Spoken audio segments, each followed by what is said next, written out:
Hi there. Thanks for tuning in. I appreciate you. I wanted to talk a little bit about emotional eating, binge eating, and self control. Um, Often people on the sidelines, they tell you, they look at you, they criticize you when you're binge eating, and that voice or those voices continue to go on in your head like you have to have more self control. Get a grip of yourself, control yourself. It's ridiculous what you're doing. Well, here's the thing: when you're emotional eating, when you're binge eating, when you feel like you're going out of control, like you're attacking food, usually comfort food, your favorite foods, what you really like. I read it somewhere, you feel like that shark, when a shark attacks, it closes its eyes. A shark does that for protection, we think. Or maybe a shark doesn't want to see how it all goes, but it's attack. When you emotionally eat, when you binge eat, when you literally attack your food, your tub of ice cream, your muffins, your cookies, your whatever it is, your pizza, bag of popcorns, you have no control. There is no control. And everybody can tell you and shout at you and be mad at you that you don't have any control, any self-control. But that is something that doesn't exist for you. It's just not there. Why is that? Because you are emotionally triggered by something. And the trigger right now is a trigger from your childhood, your early childhood, when food was a compensation already then, was a compensation either to be soothed, to be calmed down, or even to be rewarded, to let go of pain. Remember when you fell on the street, you were playing with your friends and you fell and you hurt your knees, and you were bleeding your knees, and you came running into the house. And your mother, most of the time your mother, but sometimes your father, would take care of you, put a Band-Aid on it, just first hug you, cuddle you, and then clean up your knee or knees, and would put a Band-Aid on it, and you were just sobbing and sniffling. And what would they do? To calm you, to soothe you, they would give you a piece of candy, a cookie, a muffin, ice cream, whatever. And you immediately felt better.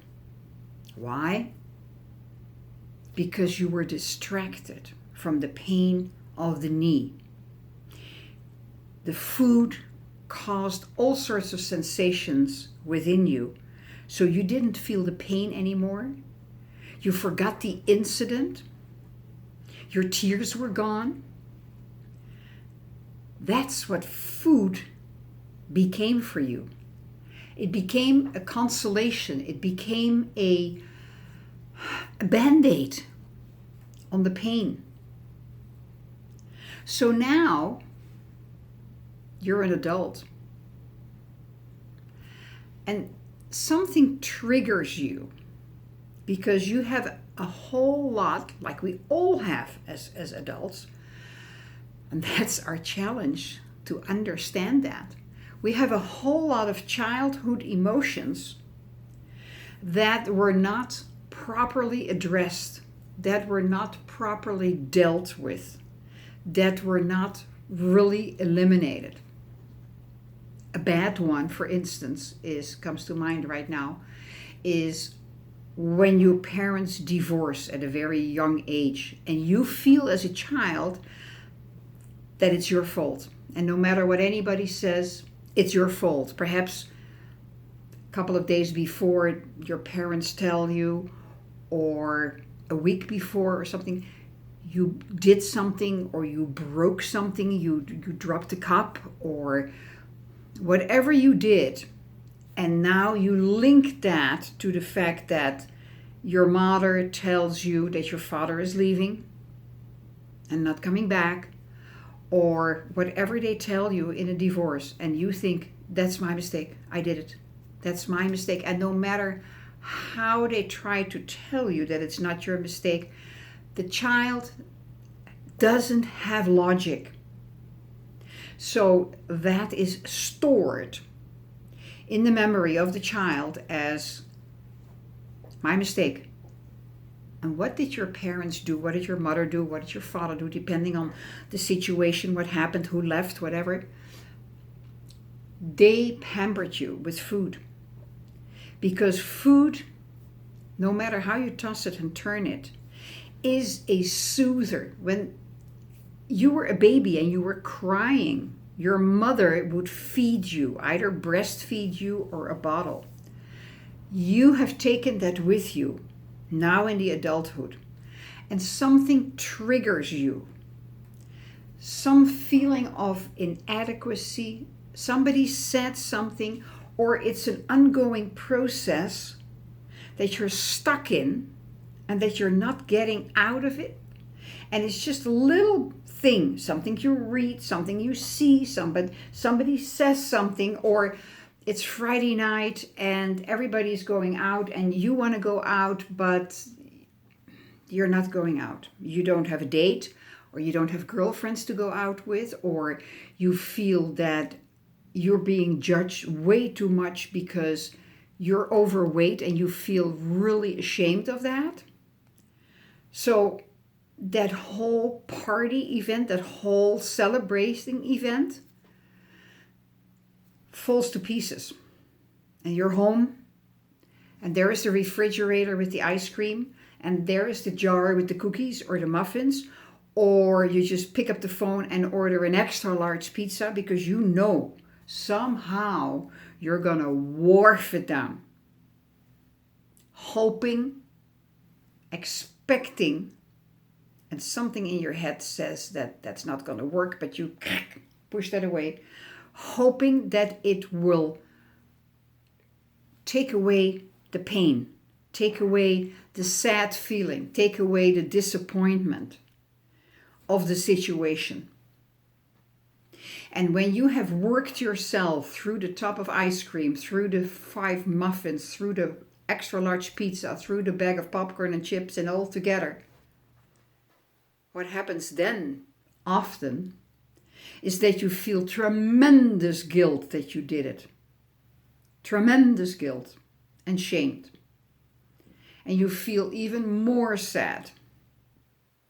And usually what happens then when you go to bed, you wake up the next morning and you feel a little bit better. Sleep does a lot. Sleep helps a lot. It's almost like resetting the clock a little bit. But that core emotion is not gone. That core emotion can be triggered just like that. And so the emotional eating has become a habit. It's something you do on a daily basis. It's not just once in a blue moon anymore.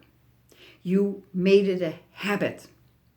Any small thing that sets you off a little bit, anybody who cuts you off in the traffic, or anybody who says something or bumps into you in the supermarket with the carts, etc. And when you come back home and you think about it, here comes the negative self-talk. Here comes the negative self-talk. That's your trigger. And the whole situation starts over again. You start to binge eat, emotionally eat, feel more miserable, depressed, eat more. So you're in a vicious cycle, a self-repeating vicious cycle.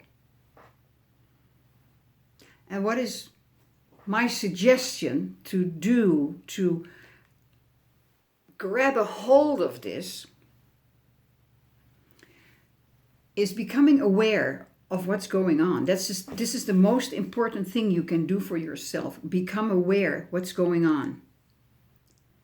When you feel the urge to attack the ice cube tub or whatever else, stop for a second. Stop for a second. And ask yourself, what am I feeling? What's going on? What am I thinking? What are my thoughts? And write them down. Write it down. The only way to really, really become aware of what's going on is to write it down and see it. And do that, just keep a journal. You don't have to write 55 pages, no. I couldn't stop myself from going to the supermarket, getting a tub of vanilla ice cream or whatever, Rocky Road, going home and attacking it and eating it all. Write down what your thoughts were when you decided to go to the supermarket. So before you go, write it down. This is a step-by-step process. Because the emotions of the childhood that are still here in you have not been resolved yet. So it's a gentle, baby step by baby step process. We can speed it up, you and I. We can talk. I can do a session with you and we can go straight to the root cause. And then you will have a very deep insight. And it makes it much easier for you to get out of the emotional eating, the binge eating, the overeating, the gaining weight, becoming too fat, becoming obese.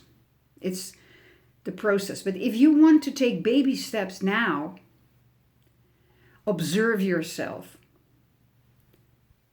When you feel the urge coming on to run to the refrigerator or pick up the phone and dial for a pizza, before you do that, give yourself just 5 seconds and stop. Stop. Stop.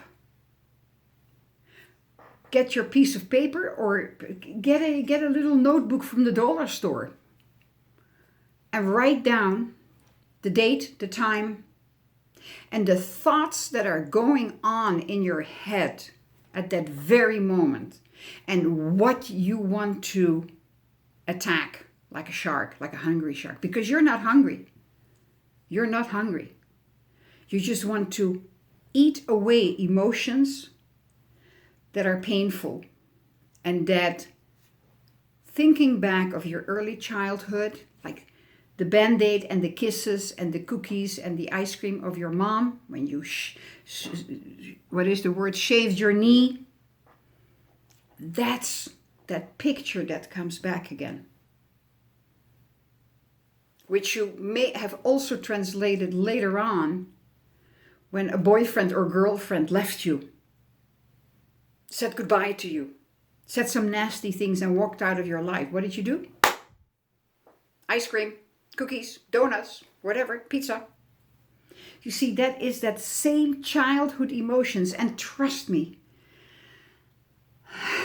most of us have those emotions that we're going through in our early childhood, but we need to learn to deal with it. We don't deal with it then because most of the time parents don't realize the impact of the event on the emotions of a child. They don't understand that.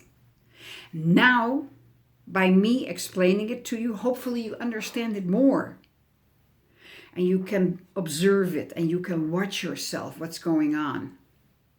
And if you want to do yourself a favor, and if you're absolutely sick and tired of it, contact me. We can talk. And I can tell you how I can probably help you. First step is up to you. Start with your journal. Second step is up to you as well. If you like, contact me. I'm here. I'm a good listener. So thank you so much for listening, for tuning into my video. You know the disclaimer. This is a compilation of everything that I have learned from my fantastic mentors. Mixed it in my Vitamix, put my sauce over it. That's what I'm serving you. I hope you like it. Click the like button. Pass it on to anybody you think may benefit from it. If you haven't subscribed, click the subscribe button, whatever it is. Oh, I think it's here. There, somewhere down there. And if you don't like it, that's okay. I'm not here to serve the world. I'm here to serve those who choose to be served by me. So I appreciate you. Thank you so much. Enjoy the rest of your day.